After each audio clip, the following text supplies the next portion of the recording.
Good evening. Rescue crews continue to search tonight, hoping there is at least one more survivor of last night's state police helicopter crash on Santa Fe Baldy. They found and reached the wreckage earlier tonight. News 13's Jim Winchester is live right now at the command post near the Santa Fe ski area. Jim.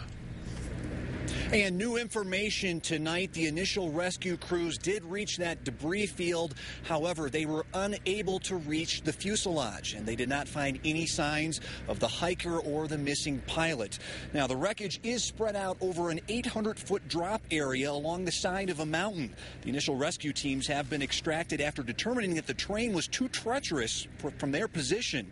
Now, another ground team of 18 people are approaching the debris field from a different direction at this hour.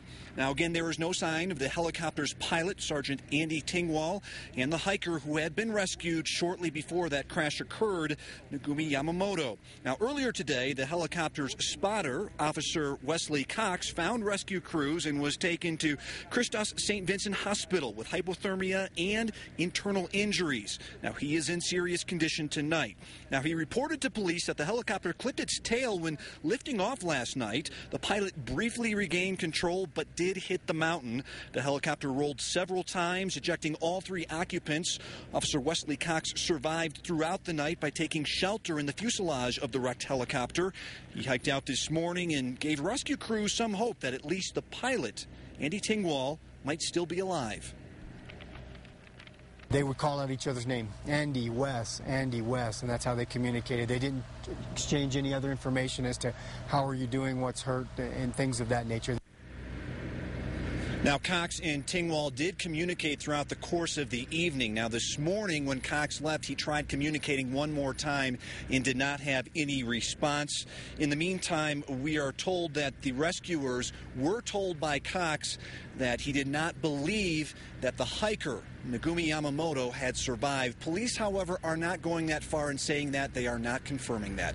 Back to you guys. All right, Jim, the helicopter was up there to pick up that hiker last night.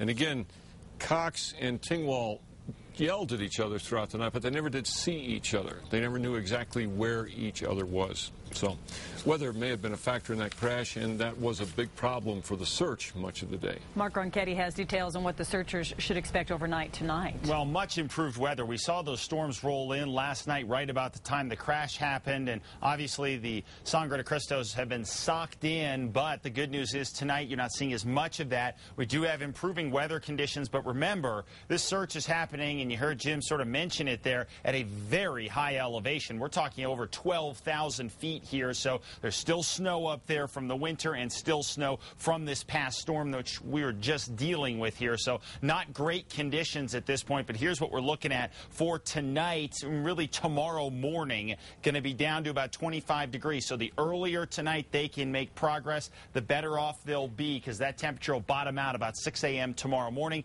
Tomorrow we're going to warm up nicely with partly cloudy skies, slight chance of a shower out there, but again, tonight would tend to be the key out there before those temperatures dip once again back into the 20s. And your full forecast is on the way in just a few minutes.